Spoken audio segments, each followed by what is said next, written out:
libro Inca Garcilaso, la conferencia Garcilaso Inca y Guamán Poma, Historias Convergentes, a cargo de Carlos Rado Yáñez. Carlos Herrado Yáñez, educador de la Universidad Nacional San Antonio Abad del Cusco, en la especialidad de Ciencias Histórico-Sociales, promotor y gerente de la institución educativa Caminito, escritor en cuentos, ensayos y teatro, teatrista como actor y autor, miembro del Instituto Americano de Arte, así como del Centro de Estudios Andinos Cusco y del colectivo Inca Garcilaso de la Vega, que organiza la segunda edición de la Feria del Libro Inca Garcilaso. Recibamos con calurosos aplausos al profesor Carlos Rado, quien nos brinda la conferencia Garcilaso Inca y Guamán Poma, Historias Convergentes. El público es suyo, profesor. Muchas gracias, Ricardo. Muchas gracias a todos ustedes por venir. Lo que estamos planteando esta noche es un ejercicio ensayístico que esperemos vea la luz editorial en los siguientes meses. Lo estoy exponiendo a todas las baterías de artillería posible, incluidos tanques Leopard, para ver cómo resiste y cómo se enriquece en el camino. Estamos apreciando una imagen comparativa de las obras completas de Garcilaso de la Vega, que por primera vez en el Perú, obras completas, fueron editadas por la Cancillería del Perú, la República. Y ha dado una edición príncipe de primer Crónica y Buen Gobierno de Guamán Poma de Ayala y una edición moderna. Yo personalmente tengo la de Poznański, la que se publicó en La Paz, Bolivia, me parece en el año 62. Siempre interesó en toda la discusión de la formación de la nacionalidad y la crisis social del Perú, que lleva mucho tiempo, hurgar en las raíces de la conformación del país. Inevitablemente uno va a tener que explorar los primeros momentos, los trágicos momentos, los dramáticos momentos de un encuentro cultural entre España y América. Cuando digo encuentro, no estoy prefigurando un encuentro armónico, pacífico. No ha habido en la historia de la humanidad un registro de encuentro pacífico entre culturas. De manera que también esto se repite aquí en América. Sigue. Gracias, Leche.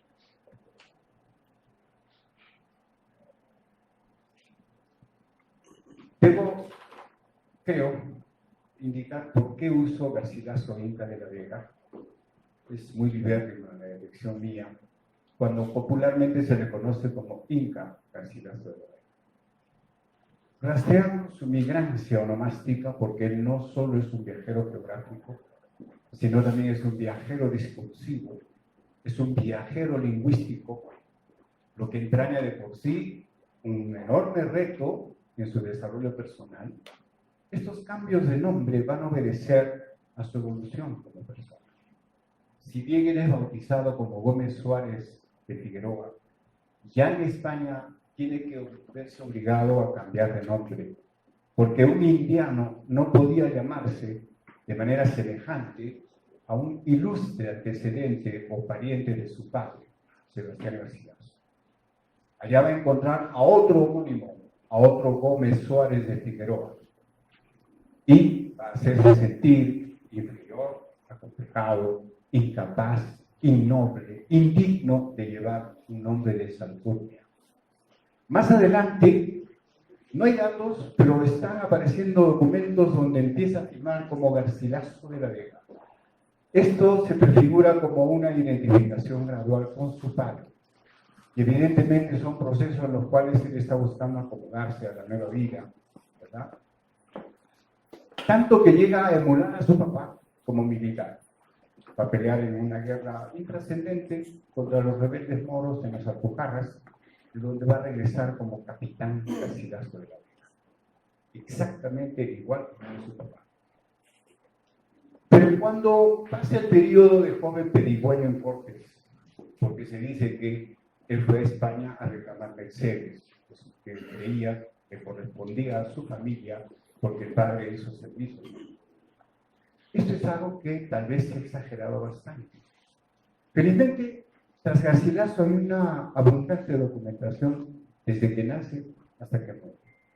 Se puede decir que las letras lo persiguen, los papeles lo acompañan. Toda o casi toda su vida está documentada, ¿no? En el año 1900, 2 años, el 39 y el 45 del siglo anterior, es fácil recordar porque es el inicio de la Guerra Europea Mundial y el final de la Edad Media. En el 39, Julián Santisteban Ochoa descubre el testamento del padre, donde fehacientemente se demuestra que viaja a España con 4.000 pesos de oro y algunos pesos más que su madre agrega. O sea, él no fue pobre, materialmente no. Y en el año 45 descubre el testamento de su mamá, en el archivo de notarial de Óscar Zambrano Barrúdez. O sea, hasta eso está documentado. Y siguen apareciendo algunos documentos que nos van a mostrar las posibilidades de dudar de muchas versiones clásicas que nos han enseñado a veces en colegio o que hemos leído de algunos especialistas. Pero al pasar ese periodo de joven pedigüeño, que solamente fue de 2 años, porque a los 24 años ya quería regresar a Perú, parece que lo que más le dolió fue que Lope García de Castro, un funcionario de la Real Audiencia ya en España, no, del Consejo de Indias, denunció tras la lectura del Palentino, una crónica, de que el padre de Garcilaso, don Sebastián, había sido traidor a la corona. En la batalla de Guarina le prestó su caballo a Gonzalo Pizarro para que jugara. Y Gonzalo era pues el rebelde. Y a Sebastián le llamaban el leal de 3 horas, porque cambiaba de bando. Y es que la mayoría de los conquistadores en aquella época estaban sometidos a ese trance. Era un acomodamiento, a ver quiénes ganan, las fuerzas del rey o las fuerzas de los encomenderos. Entonces cambiaban de bando, y ese era el apelativo de don Sebastián. Pero Sebastián llegó a ser corregidor del Cusco, émulo de lo que hoy llamaríamos un gobernador regional, ¿no es cierto? Entonces era un personaje importante, poderoso. Y en la infancia Garcilaso se topó con la nobleza tanto que lo acompañaba a su padre de origen hispano, como también la de su madre. Tenía entonces un conjunto de privilegios que le permitieron acceder seguramente a informaciones diversas que le iban a servir después en España. Ahora bien, después de ese periodo corto de pedigüeño en cortes, como se le dice, y luego de ejercitarse en las armas, regresa pues a Montilla, donde lo recibe el único pariente paterno que lo va a acoger y que lo va a hacer heredero, don Alonso de Vargas. Porque Alonso de Vargas, hermano de su padre, no tiene descendencia. Muere él, y cuando desaparece la viuda, Garcilaso se encuentra dueño de su hacienda, gran comerciante de trigo, criador de caballos, y se pone a viajar, incluso por Italia, por algunos lugares. No sabemos exactamente cómo aprende latín, cómo aprende italiano. Se llevó de acá el quechua y el español. Podríamos decir que era un autodidacta.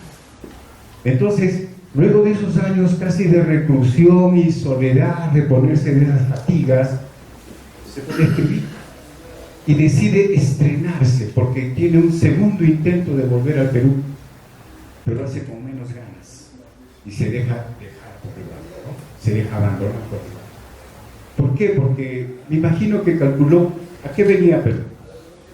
Como mestizo que era, no era aceptado ni por los indios ni por los españoles. Estaba en una tierra de nadie y estaba visto obligado a renacer, y renace como escritor. Por eso puse Garcilaso Inca de la Vega, porque su primer trabajo literario lo firma con ese nombre: el español Garcilaso, el Inca de su madre y de la Vega. Es cierto que luego los comentarios reales los va a firmar como Inca Garcilaso de la Vega, y precisamente en la estación anterior un comentarista del público indicaba que todos los comentarios reales en su primera parte es una loa al incanato, es casi una ofrenda a su madre, En cambio, la segunda parte de la historia de la conquista del Perú es una alabanza a su padre y a España. Es comprensible. Es un sujeto que vive en conflicto, ¿no? Habría que vernos en su lugar, buscando acomodarse en un espacio que le es negado oficialmente. Un mestizo original no tenía derecho a propiedades, a acceder a cargos, a educación. Guamán Poma, de quien vamos a hablar dentro de poco, es un indigenista nato. Sus padres son indígenas. Y él considera que el mestizaje es hasta un pecado. Incluso hay una bula que indica que todos los españoles que han tenido hijos con las indias, a quienes también les llamaban en voz baja perras, ¿no?, tenían que regularizar su situación si es que querían conservar sus propiedades, acceder a cargos. De ahí que el papá de Garcilaso se casa con Luisa Martel de los Ríos, que no es española, pero es criolla, viene de Costa Rica. Y por eso deja a la mamá de Garcilaso, porque así regulariza, así se llamaba, su situación. De manera que de un golpe, el joven, el casi niño Garcilaso, porque miren, la novia de su papá era casi de su edad, ¿no? Y hay quienes aventuran que Garcilaso se enamoró de su madrastra, o que incluso habría tenido un romance casi secreto por allí. Pero bueno, esas son historias noveladas. El tema es que Garcilaso obviamente está con un padre que ya se casó con otra joven y con una madre que es obligada a casarse con Juan del Pedroche. Era un español de poco abolengo, lo que él consideró humillante. ¿Para qué iba a venir a Perú? Y es buena hora que no vino, no hubiéramos tenido Garcilaso de la Vega. Aquí habría sido uno más. ¿Por qué? Quitémosle a Garcilaso lo fundamental de su existencia: escritor. No queda nada, queda un ser humano común y corriente. Él es escritor y justamente renace en esta existencia escribiendo como Garcilaso Inga de la Vega. Es la razón muy extensa que he mencionado para indicar por qué prefiero yo en lo personal ese nombre. Hay 6 nombres para elegir, cada quien escoge el suyo. Para mí es el escritor. Siguiente, por favor. ¿Por qué hablamos de Garcilaso y de Guamán Poma? En un país cuya imagen aquí podemos ver y la vamos constatando a diario. Un país de larga crisis, un país de polarización, un país donde no solo no existe diálogo porque no dialogan, sino porque no quieren dialogar. El diálogo comienza por escucharse. Y necesariamente uno, cuando ya emite una opinión, inmediatamente lo identifican, si no coincide con alguien, con el bando contrario. Dialogar es un término, el diálogo es un término filosófico. Di es dos, doble. Logos es razón, conocimiento, saber. El encuentro de dos saberes o dos cosmovisiones es lo que busca Platón en sus obras. Y como lo hace en forma dialogada con personajes, es algo que le va a impactar a Garcilaso. Max Hernández, el que indaga psicoanalíticamente el porqué de la afinidad de Garcilaso con León Hebreo, porque Garcilaso escoge a este bestseller del Renacimiento español, del Renacimiento europeo, para traducirlo del italiano al español. ¿Por qué traduce a alguien que ya ha sido traducido 9 veces antes? 3 veces en español y las otras, me parece que en francés, algo así. ¿Por qué escoge? Si uno revisa esa traducción, pues es una conversación entre Filón y Sofía. Si juntamos los dos términos es filosofía. Está dado en 3 partes. No sé si eso le recordó a Garcilaso niño los 3 mundos. Y cuando uno examina, como lo vengo haciendo muy trabajosamente, el manuscrito de Guarochirí, hay resonancias de la cosmovisión andina en lo que escribe este judío, Judá Abravanel. Habría impactado de niño en su cosmos mental algo de estas narraciones, sin haber visto obviamente el manuscrito, pero era estructura de la cosmovisión popular para que él se acercara a León Hebreo León Hebreo es el apelativo de otro perseguido, pues, como él. Judá Abravanel era otro perseguido. En el año 1492 se prohíbe a los judíos quedarse en España, a no ser que se cambiasen de religión y se convirtieran en eso que le llamaron después marranos. Él, Judá Abravanel, a pesar de que sus padres fueron médicos de cabecera de los reyes católicos, tuvo que salir para Italia.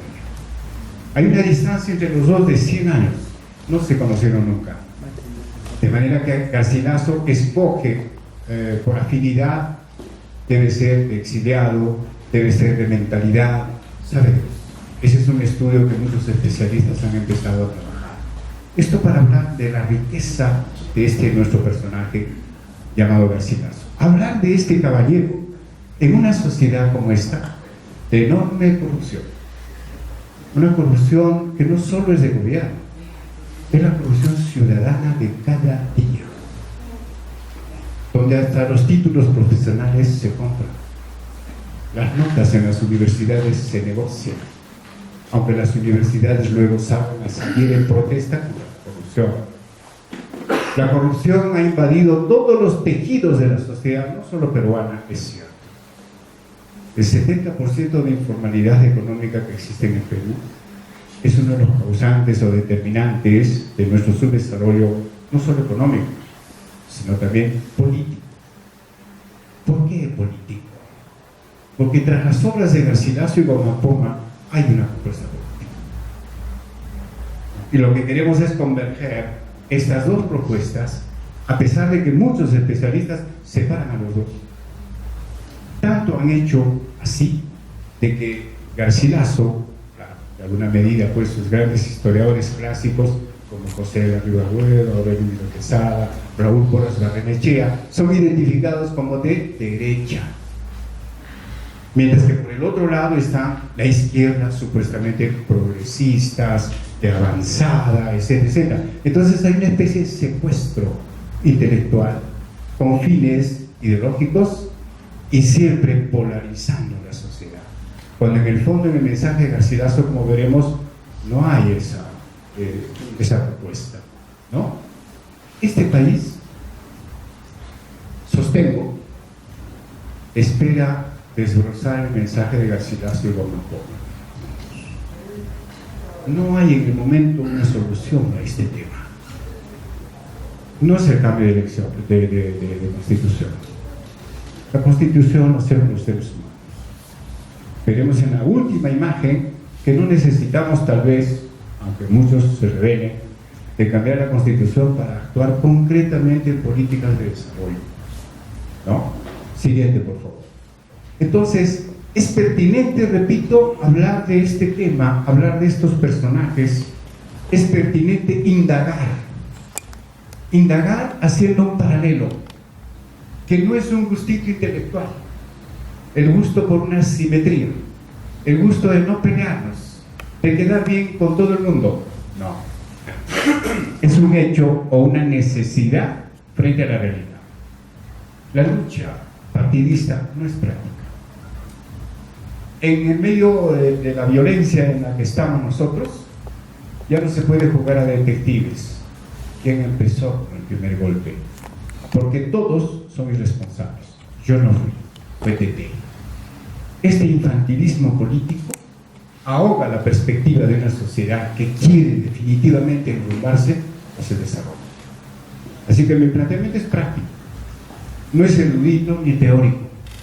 Si seguimos en la discusión de quién escribió mejor, quién tiene la mejor teoría, quién tiene la última verdad, estamos perdiendo el tiempo. Necesitamos hoy más que nunca ser pragmáticos.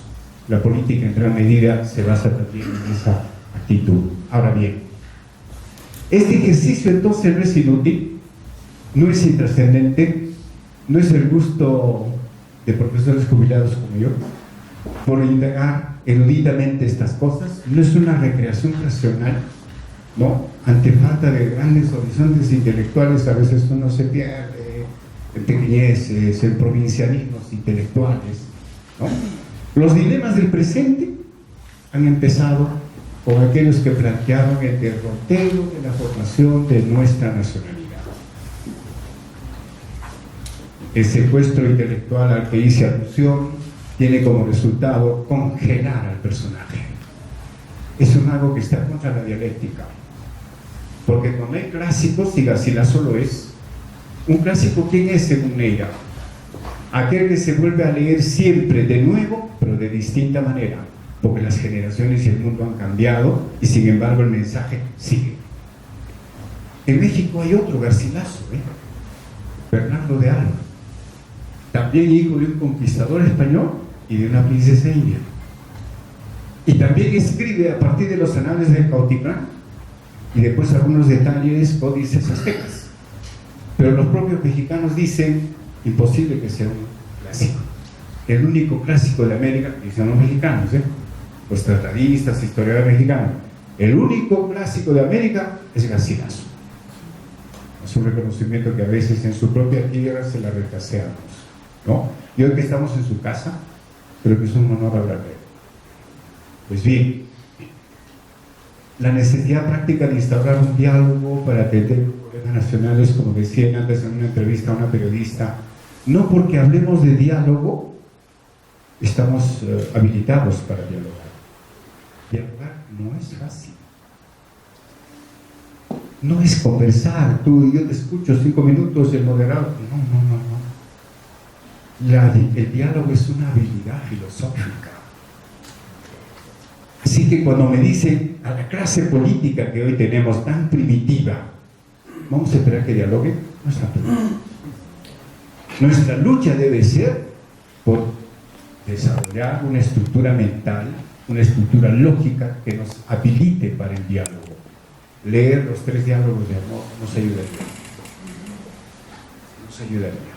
Pues bien, estos escritores inaugurales, fíjense, estamos poniendo en primer lugar a Garcilaso, Goma Poma, pero no olvidamos a Blas Valera, a Juan Santa Cruz Pachacuti, Tito Dauchi, etc., que no llegaron lamentablemente a trascender al nivel de nuestros invitados de hoy, ¿no? Son nuestros noticiantes oriundos. Dan origen al discurso de nación o naciones, según queramos. Yo lo estoy planteando como una analogía de unir hemisferios conceptuales, así como funcionan nuestros hemisferios cerebrales. El izquierdo tiene una función definida, el derecho tiene una función definida. Aunque la fisiología actual, las neurociencias, etc., nos dicen, no es tanto que tengan una especialización de funciones. La clave es la plasticidad sináptica del cuerpo calloso, es decir, aquella zona intermedia entre los dos hemisferios para permitir una comunicación entre los dos. El tema es que la educación parece que atrofia el uso de nuestro cuerpo calloso. Por un lado, y por otro, las niñas casi siempre tienen más responsabilidades en la casa y en la sociedad. No sé si se han dado cuenta de eso. Porque es niña, no puede hacer eso. En cambio el varón, ¿por qué es varón? Caiga donde caiga, cae de pie. Así dicen. Entonces la niña como que le imponen un conjunto de reglas y hábitos sociales que poco a poco le están, sin darnos cuenta, le dan plasticidad sináptica en el cuerpo calloso.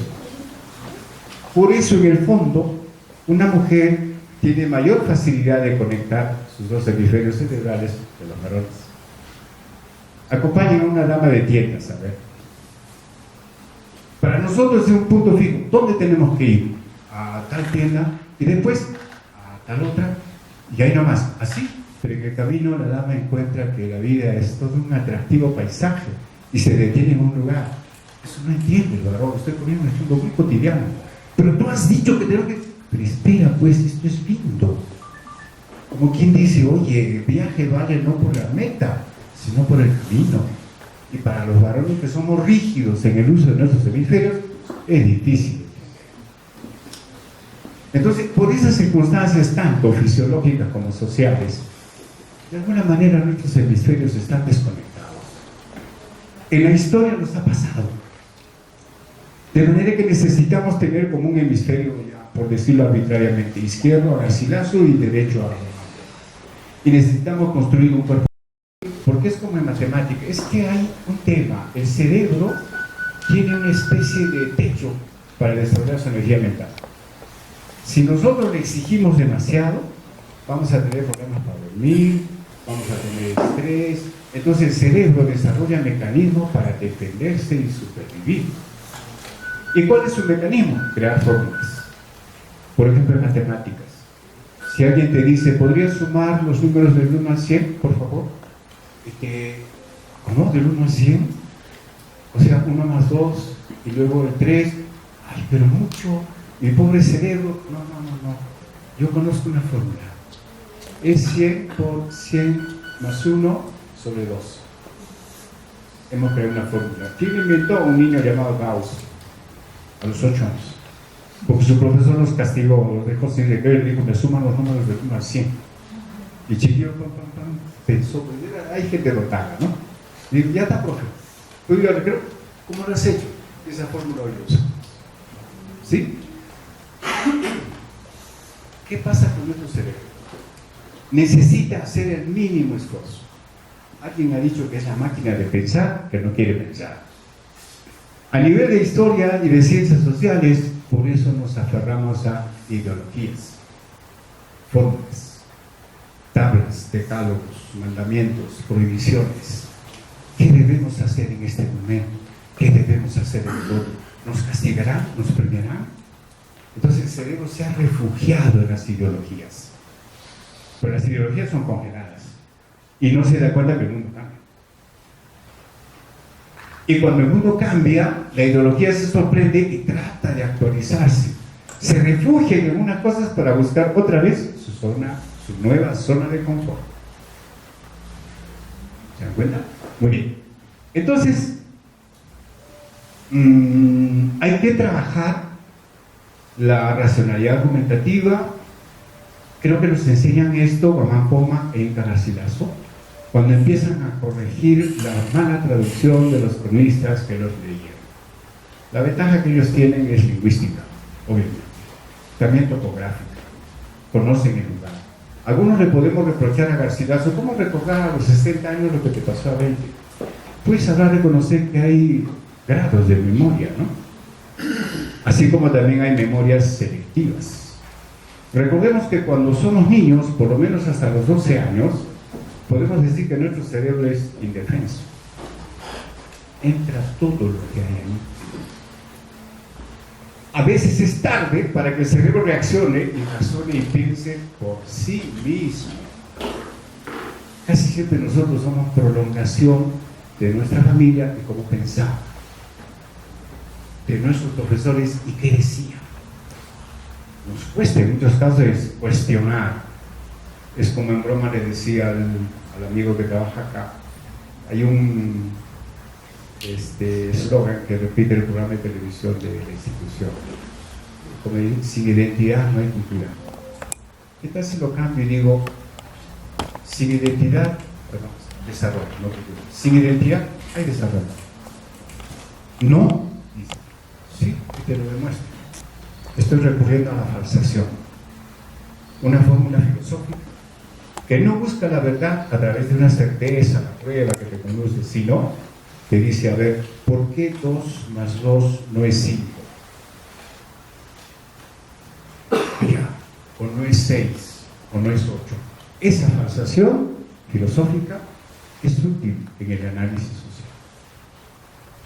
Creo que esa falsación la estoy rastreando en comentarios y también en primera crónica y burlesca. Las traducciones que ellos calificaron burlescamente como de media lengua de los cronistas españoles es lo que ellos examinan, lo que ellos dudan sistemática y críticamente para elaborar pensamiento reflexivo, ¿no? Sigamos, por favor. Los corruptores de lenguas, a quienes así los califican tanto Garcilaso como Guamán Poma, los españoles. Siguiente, por favor.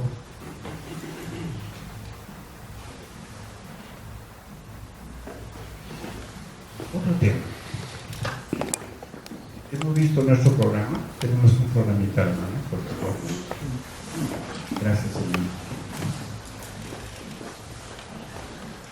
¿Les gusta el arte de nuestro querido amigo Saúl? No es el único genio artista que lo ha representado. Él se ha imaginado, pero él nunca lo ha visto recibir. ¿Quién vio a Garcilaso? ¿Quién lo pintó? ¿Quién lo dibujó? ¿Quién lo tomó fotografía? No bien. Lo que hay son datos dispersos y muy escasos. Y a partir de ello, el cariño de los artistas ha inventado la imagen de Garcilaso. Así que lo estoy poniendo en plan casacionista. Con vuestro permiso. Estoy calificando a Garcilaso como el escritor sin rostro, para evitar el fetiche. El fetiche distrae. Puede apoyar en un momento, pero nos aleja de una episteme, que es lo que queremos construir tras su pensamiento. Entonces, Garcilaso es el escritor sin rostro, y Guamán Poma sí tiene autorretratos. Él se dibuja. ¿Ya? Fíjense, ahí lo tenemos, camine el autor. Luego tenemos en el extremo derecho, está frente al rey, entregándole su carta. Esta es su proyección. Él nunca llegó a llevarle la carta, ¿no es cierto? Y abajo está con ancianos. Cuando se hace la translectura, el anciano no es el cronológico. Anciano es la persona que tiene gran experiencia y gran sabiduría. Ese es bonito. Usted puede ser anciano a los 20 años. Si usted tiene un gran sumum de saber, de energía, de experiencia, de sabiduría, ¿no? Siguiente, por favor. Así que, con vuestro permiso, el escritor sin rostro, de 6 nombres, y el autorretrato de Guamán Poma, nuestro amigo indocumentado. No tiene partida de nacimiento. Lo único escrito que hay de él es lo que él mismo escribió y lo que él mismo dibujó. Algunos le van a reprochar cosas a Guamán Poma, porque él estuvo como ayudante de los extirpadores de idolatrías. Y hay que ver que tanto Garcilaso como Guamán Poma son cristianos conversos, confesos, sinceros y bastante creyentes, profundamente creyentes. Entonces, ¿cómo censurar lo que son los procesos de acomodamiento social en las personas de ese tipo? A veces uno quiere descalificar el valor de las personas por las circunstancias que le tocó vivir. Como alguien nos decía, creo oído que va a la primera noche, ¿no? La historia no es para juzgar, sino para comprender. Repitiendo a un gran sabio, me parece, no estoy recordando claramente, pero eso nos dijo, la historia es para comprender, no para juzgar. ¿Quiénes son las personas? ¿Quién está libre? ¿No? Lo que interesa es su gestión como misión y visión de vida que pueda tener impacto social, beneficioso. ¿Sí? El escritor sin rostro con 6 nombres, ¿no? Escasas y vagas referencias acerca de la apariencia, por lo tanto, en cambio Guamán Poma, tal vez una imagen de sí mismo que quiso proyectar. En el caso de Garcilaso, orígenes y destino nítidos, documentos y referencias abundantes, ¿no? Incluso se da el lujo de escribir una genealogía suya, tomando en cuenta la línea paterna en España, donde encuentra al más antiguo originador de esa dinastía, García Pérez de Vargas, y escribe precisamente esa genealogía. No es una obra, pero la incluye en sus obras, ¿no? Es un sujeto que muere publicado, valorado y reconocido, frente al anonimato de nuestro querido Guamán Poma, cuyos orígenes y destinos son confusos, inexactos. No hay gente que lo refiera, no hay noticias de él. Es un personaje misterioso, un personaje inacible. Entre comillas le hemos puesto indocumentado. No hay papel que respalde que él existió, ¿no es cierto? Su obra es descubierta recién en 1908. Más adelante voy a desglosar este tema. Publicada por primera vez en 1936 por Rivet en el Instituto de Etnología de la Universidad de París. Qué gran diferencia con Garcilaso, que es publicado en vida, ¿no? En cambio, algunos incluso hay abundantes teorías e hipótesis. Ustedes comprenderán que un personaje misterioso es una invitación a la novela, a la fantasía, etcétera, etcétera. Lucho Nieto ha escrito hace poco ¿cómo se llama el libro? Tantas veces dudé. No sé si Malvado, ha dicho, tantas veces dudó hasta el final, que se encargó de que la carta no llegara al rey. Qué malvado, ¿no? Pero bueno, como les repito, este hecho hace de que se fabulen cosas, se inventen novelas, etc. Y bueno, cada uno da su toque de entretenimiento. Escritor por excelencia es nuestro Garcilaso. Guamán Poma es escritor y dibujante. Aquí estoy trabajando una indagación. Cuando el ser humano escribe, primero necesita dibujar. Fíjense a los niños en el jardín. Perdonen que hable como profesor. En el jardín el niño, para los adultos, ay, ¿para qué va al jardín si solo juega? El juego es primero libre, después es dirigido. Desde entonces somos lúdicos. Pero no sé por qué de adultos dejamos de jugar.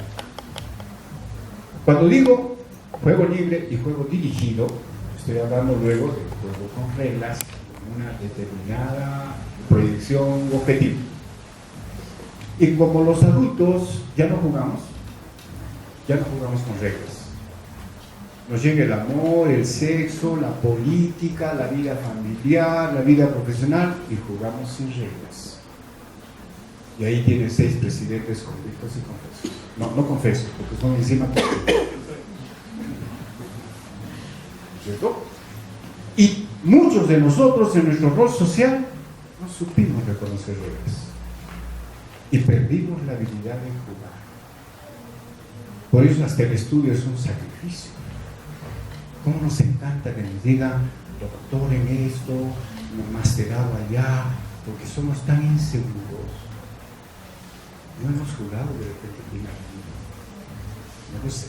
Pero esas indagaciones ya no corresponden a cosas nuestras, sino estamos tratando de ver por qué Guamán Poma. Hay un escritor que sostiene que Guamán Poma no dominó el quechua, tampoco el aymara. No es seguro que haya manejado el Chinchay-Suyo. No, las frases que él pone son muy breves.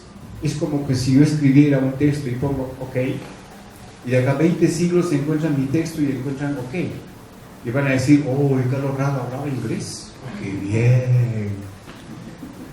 Después voy a poner Manancanchu para una cosa. También hablaba quechua, el pata que tome, ¿no? Y también español, etc. Este autor, no recuerdo bien, es el que le califica de lenguaraz y de indio ladino. Y algunos referentes estudiosos de Guamán Poma usan esos términos, no necesariamente con una carga despectiva, por si acaso. Porque ese de ladino ya le dijeron en su época, al parecer. Pero la carga de ladino no era como hoy, sino que seguramente tuvo que ser un personaje astuto. Alguien que tenía que sobrevivir en épocas de guerra, en época violenta. ¿Qué haces? Tienes que recurrir a muchas cosas para sobrevivir. Probablemente Garcilaso y Guamán tuvieron que enfrentar los azares de una vida tan tumultuosa, de una realidad tan enfrentada, tan polarizada, que pues estuvieron sometidos a ese trance, ¿no? Escritor y dibujante, como dicen, una prosa rudimentaria, pero la belleza de sus ilustraciones es lo que garantizó, al parecer, que esa obra se conservó. ¿Cómo llegó donde llegó? ¿Saben dónde encontraron la obra? En la Biblioteca Real de Copenhague, Dinamarca. ¿Y cómo llegó a parar allí? Porque él escribe un manuscrito de más de 1000 páginas con más de 400 figuras. Y era un alegato por los indios, que la corona española no permitiera que los españoles siguieran reproduciendo hijos en las Indias, porque esos híbridos, esos mestizos, están malogrando el Perú. Son ociosos, son rateros, son mentirosos. Como en las plantas un híbrido y como en los animales un híbrido no sirve para nada. En los humanos también. Así directo es Guamán Poma. Pero por el otro lado está Garcilaso, un mestizo. En el caso de Garcilaso, él tiene la misión de reivindicar el mestizaje. En eso es revolucionario, porque Guamán Poma no era el único que pensaba así, cuidar la pureza del indio y combatir al híbrido mestizo que está corrompiendo a la sociedad. Era una idea general. Entonces, desde ese punto de vista, Garcilaso es un revolucionario, porque se opone a la idea general. Y dice, los mestizos somos otra clase de hombres, pero necesitamos construirnos y superar los conflictos. Soy de acá, soy de allá. No. Tengo raíces comunes, pero yo soy yo. Debo y puedo construir mi propio destino, mi propia identidad. ¿Correcto? Además, un comentario entre paréntesis. El tema del racismo, creemos que se apoya en que las razas existen, pero desde John Holt y desde los genetistas tenemos que aceptar que científicamente las razas no existen. O sea, no hay racismo porque hay razas, sino que el racismo es el que inventa las razas. Eso es científico, pero es una idea difícilmente asimilable por la academia y por la población. Vamos a necesitar, creo, 100 años para romper este paradigma de razas y vamos a seguir alimentando los enfrentamientos. A la gente en general no le interesa la ciencia, particularmente el Perú. No hay ciencia. La prueba más palpable que tuvimos fue la pandemia. Somos capaces de hacer una vacuna. Y sin embargo las universidades tienen gran presupuesto para investigar. Dios mío, ¿qué investiga? Si supieran que un laboratorio necesita por lo menos 15 a 18 años para instalarse, porque no es solo infraestructura y equipos, sino capacitar personal. Pero hay un gobierno que se atreve a hacer esa inversión en ciencia. ¿No? En Brasil fabrican 6 vacunas. Y llega la pandemia y Perú tiene que mendigar vacunas. Y país que es dueño de ciencia y tecnología, país desarrollado y tiene poder. Incluso puede meter su ideología. Entonces, mis queridos amigos, al indagar a estos queridos hermanos, no estamos regresando a nuestra realidad, ¿no? Y tenemos que ser directos en hacer una diagnosis y una prognosis de nuestra situación, ¿no? En el caso de Garcilaso, le basta la palabra, decimos, no recurre a imágenes. No se ha hecho una edición crítica, que es algo que estamos reclamando en todas estas noches. Disculparán la insistencia. El colectivo Garcilaso no solamente quiere hacer la feria del libro, quiere acoger en las noches estudios epistémicos sobre Garcilaso, porque necesitamos que ya no nos digan, oye, ¿no han traído un invitado extranjero? Un experto en Garcilaso, chicas de Alemania, de Estados Unidos, que los hay, y con todo respeto, pero ¿en cuándo los cusqueños vamos a producir estudios epistémicos acerca de nuestro paisaje? En la primera noche yo me quedé extasiado cuando Iván Sinaigo planteó el primer estudio musicológico que yo oí a partir de los comentarios. Y me encanta que sea un cusqueño que empiece ese trabajo. Y luego estuvo Guido Guevara, desde la parte teatral. No sé de alguien en el mundo que haya empezado ese tipo de estudios por esa vertiente. Es buena hora que los cusqueños pueden hacer. Para eso existe el colectivo, para crear esta plataforma donde los cusqueños comencemos a hacer lo que Jorge Flores en algún momento propuso, la cátedra Garcilaso.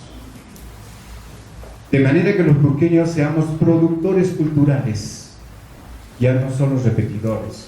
A ver, última noticia, el último especialista, el último descubrimiento acerca de Garcilaso. ¿Qué? No es que se desprecie, repito, sino que creo los paisanos le debemos a nuestro Garcilaso también el estudio más que el fetichismo, ¿no es cierto? Llega abril y hay desfile, discursos donde siempre se dice a lo Alberto Ureta, ¿no? Hijo de un capitán español noble y de una princesa inca, qué lindo, y vivió y murió y pobrecito, aquello. No, necesitamos ya ir a su pensamiento. Y tenemos que relacionarlo con esta realidad de un país sólido, donde hemos visto que todas las fórmulas políticas, todas, han fracasado. No podemos seguir alimentando una polarización de fuerzas que ya han fracasado. Nos toca ser pragmáticos. Hurgar en las raíces de nuestra nacionalidad temprana las posibles fórmulas para encontrarnos o reencontrarnos. Por lo tanto, lo que vamos a decir es: Tupac Amaru en su gesta convoca gente sin distinción de color. Pero ¿qué sucede? Por ahí Tupac Katari, por ahí Pumacahua. Ah, no, si no estoy yo ahí, no está así. Entre nosotros ya estaba el germen de la división.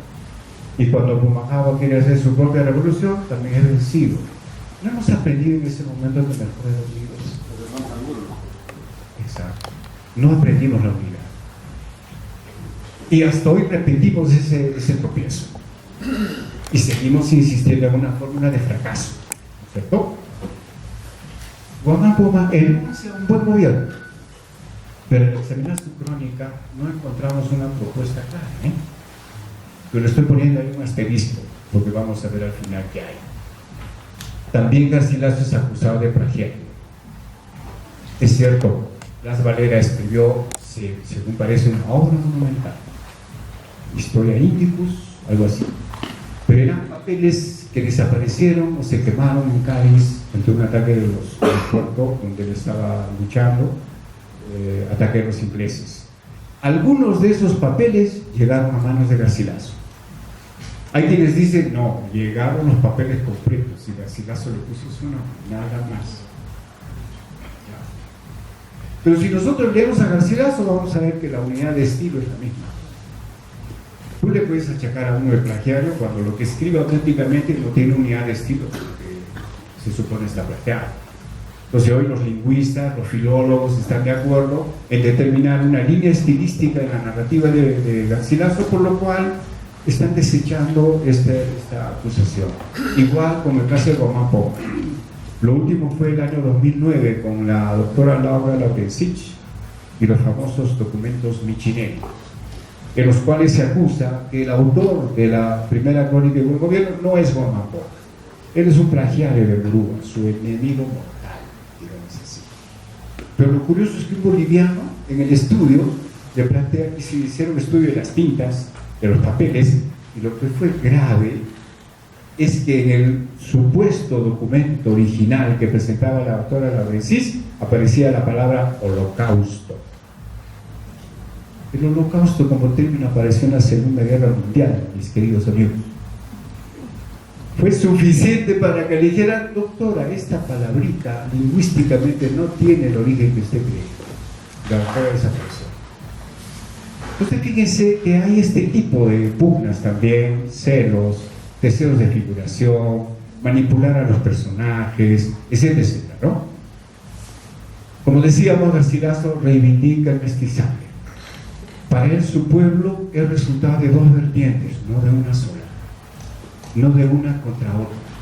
¿El conflicto se resuelve trabajosamente? Sí. No es fácil, No creamos que porque esa armonía es una fórmula feliz para llegar a ese encuentro. Es como cuando se vive en pareja.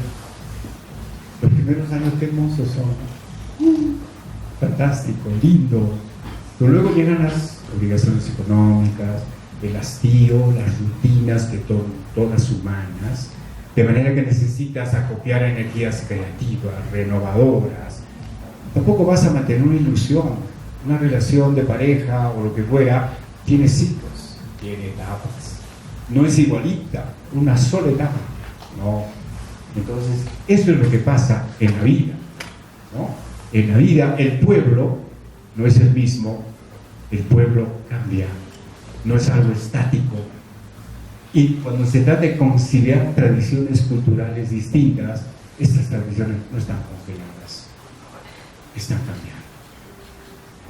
Ahora bien, en cambio, Guamán Poma es opuesto, como dijimos, a la mezcla de razas. Español e indio no deben mantenerse, no deben mezclarse, deben estar puros, por eso pongo entre comillas puros. Acá en el ensayo que estoy preparando también planteo la discusión de hasta dónde es pertinente hablar de las llamadas culturas originarias, ¿no? Se supone que originaria es aquella que surge en un lugar geográfico determinado, ¿sí? Pero como decía Erich Fromm, nuestro nacimiento es un accidente de tiempo y geográfico. O sea, si yo hubiera nacido en Nueva Delhi, probablemente sería yo. Si hubiese nacido en la Meca, estaría 5 veces rezando en dirección a la Meca en cualquier lugar del mundo en que esté. Y juraría que es el Dios verdadero, que es el mejor idioma, que es el mejor paisaje del mundo, que es la mejor música del mundo. Eso es lo que llaman un poco toscamente el ombliguismo. Es decir, creerme el centro del universo. Lo que al final podría ser una estrechez mental.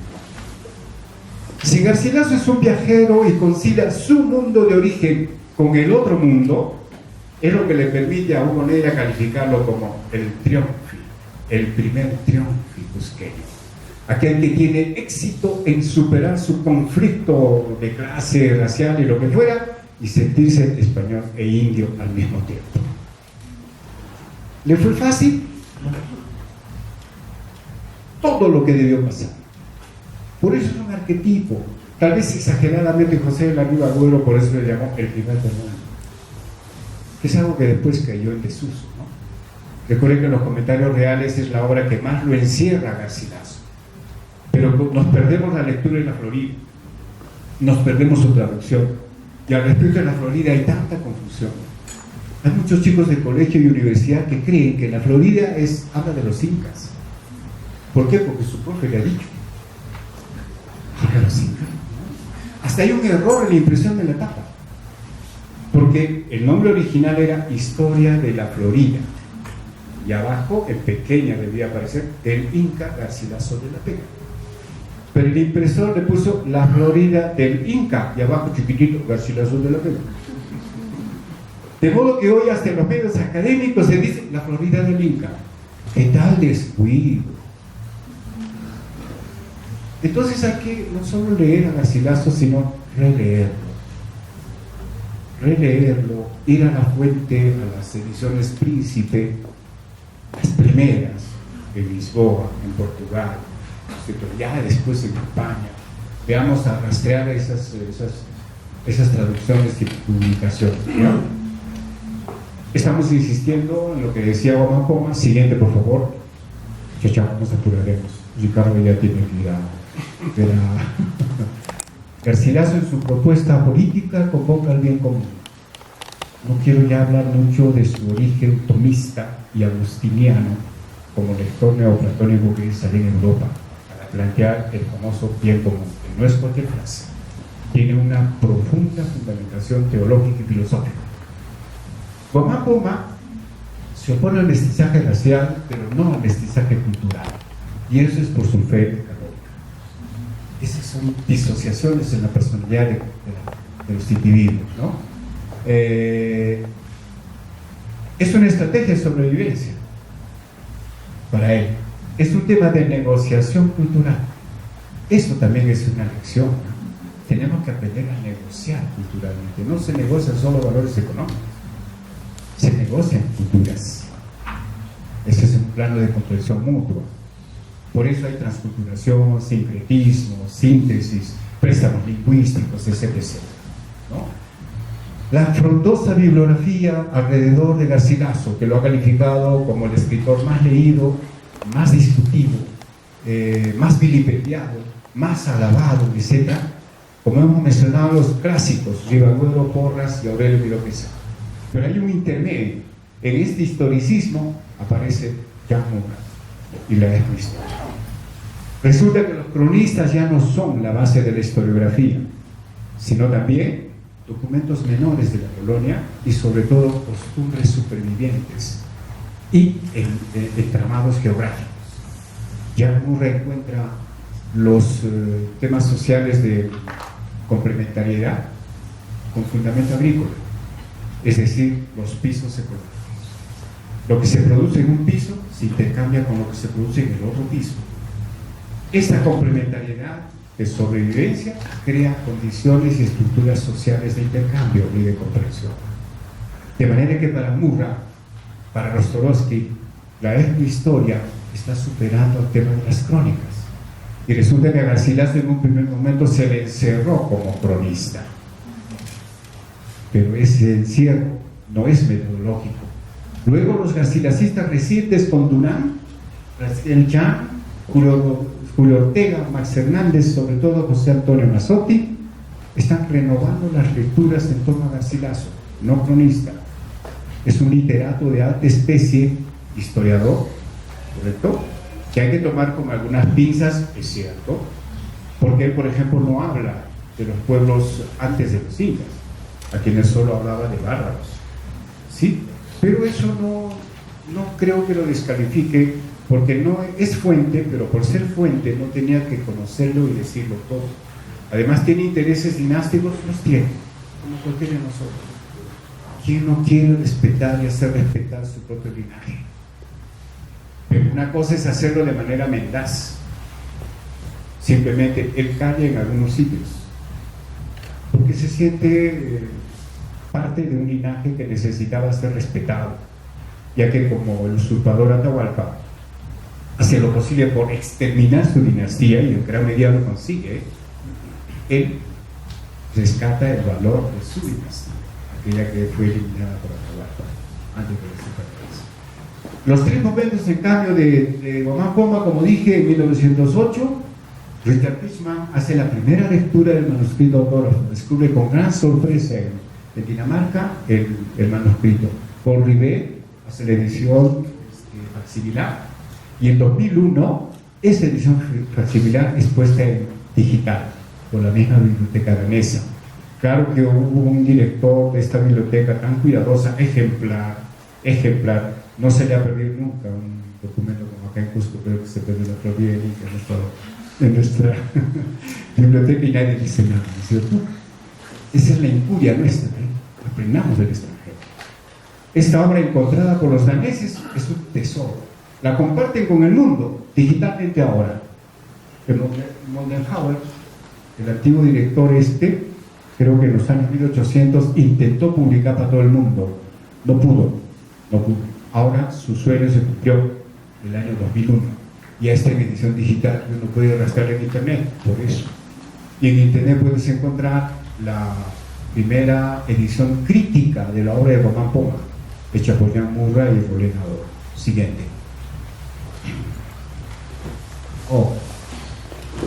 En comparación a Guamán Poma, lo que dijimos, Garcilaso, publicado, respetado, conocido, sus traducciones al francés, al alemán, el flamenco, esas son las traducciones orales, pero hoy están en ruso, están en chino, están en muchos idiomas, ¿no? Es un clásico. Siguiente, por favor. No basta leer libros.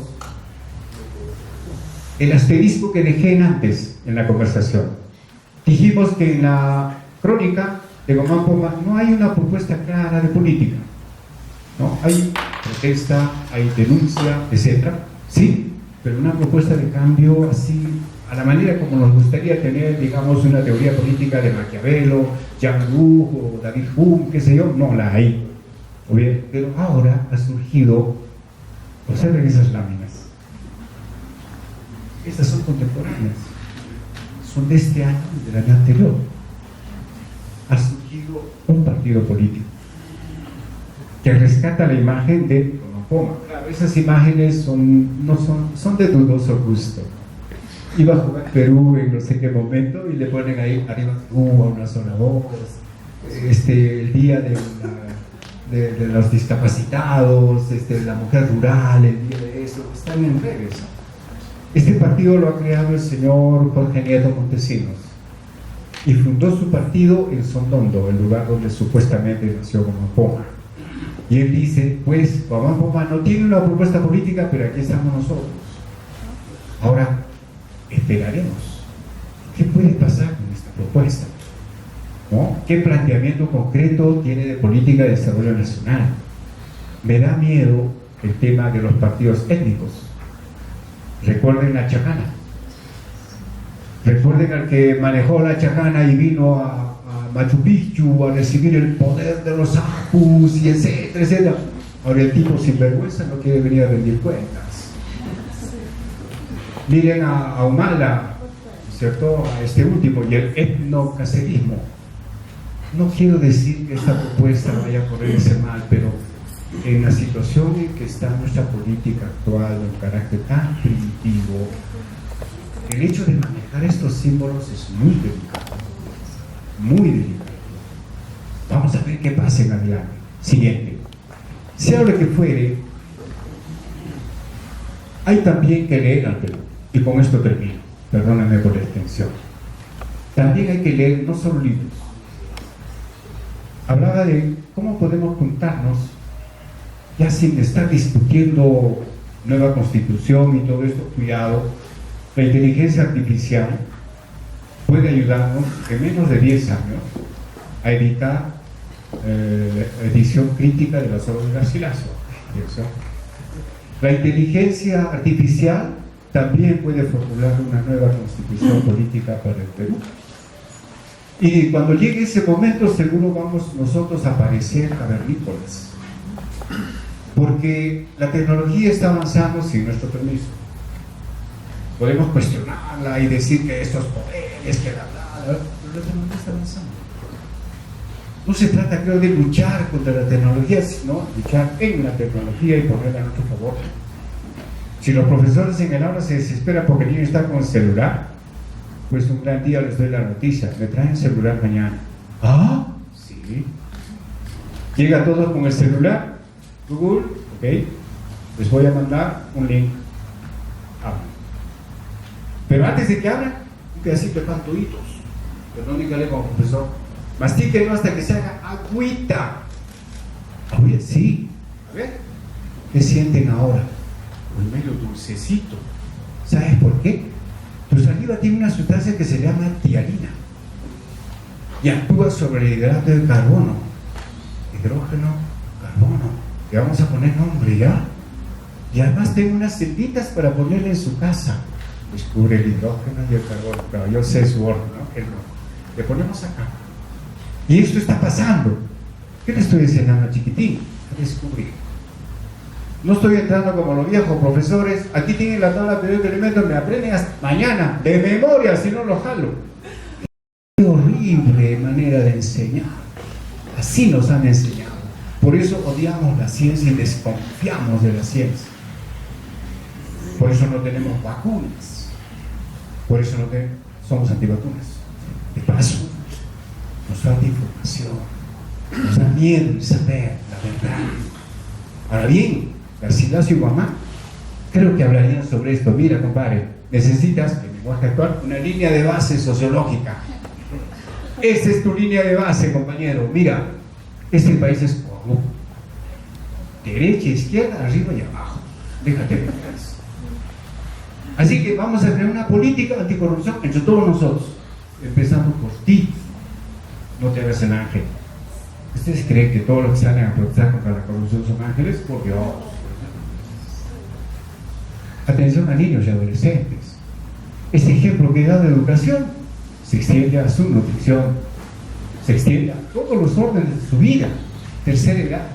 No porque yo sea de la tercera edad y quiero acomodarme lo mejor posible en los últimos días de mi vida, no. Sino que es un tema humanístico. Recuerden que los dos llegaron a la tercera edad. Y en las condiciones sanitarias y salubres de su tiempo, eran seres vigorosos. ¿Cierto? Dice, bueno, aunque duda, que Román Pombo llegó a los 82 años. Garcilaso empezó a escribir a los 59 años. Hay gente que a los 60 años ya concluyó su vida, se jubila, ya terminé, me aburro. Seguía viviendo, ¿no? Así que atención a la tercera edad. Mujeres, miren las noticias, no podemos ser indiferentes. Están matando a las mujeres. Y no pasa nada. Futbolistas, empresarios, toditos abusan de las mujeres. Cambio climático. ¿Qué está pasando en Piura, en el norte? No es conmigo, ¿no es cierto? Qué indolentes podemos ser. Atención con los indígenas. Cómo sus espacios son invadidos. los privados de libertad. Es peligroso y no es conveniente para nosotros pensar de que en las cárceles es otro mundo y allá que se pudran. Cuidado, que un día salen. Cuidado, ¿qué tenemos que hacer? Legalmente tendríamos que ver, bueno, esa cárcel es para 300, ¿cuántos salen? 2.500. ¿Perdón? ¿Los vas a resocializar así? ¿Los vas a reeducar así? ¿Y de todos cuántos están condenados? Bueno, solo el 15%, los demás están en juicio. Ah, qué linda justicia la tuya, ¿no? Tiene que ver con derecha e izquierda, ¿no? Con sentido común, con lógica, con unidad y con estudio. Personas con discapacidad. Atención, no es solo la discapacidad física. ¿Han visto por las calles céntricas de la ciudad cómo abundan los centros de terapias? Terapia de lenguaje, terapia de esto, terapia. ¿Qué está pasando con el género humano? Pues que antes no le dábamos importancia y siempre existieron. Cuidado que necesitemos nosotros mismos terapia para leer las cosas. Con razón nuestras habilidades de lectura están tan mal. Ocupamos el penúltimo lugar quizá en Sudamérica. Con razón necesitamos hasta terapias de lenguaje. Dios mío. Atención con esto, trabajadores del hogar. ¿Para qué extenderme más? Tenemos un desarrollo político. Esta línea de base no serviría para aplicar un proyecto político inspirado en la conformación de una nacionalidad luego de leer estos dos hermanos nuestros. Yo sostengo que sí. Estas son líneas muy apresuradas, muy de pincelada. Les ruego me disculpen por la prisa y encima que me pasé de tiempo, por favor, mi carro, me disculpa. Y cerraría aquí esta presentación de un futuro ensayo que estaremos ofreciendo. Muchas gracias.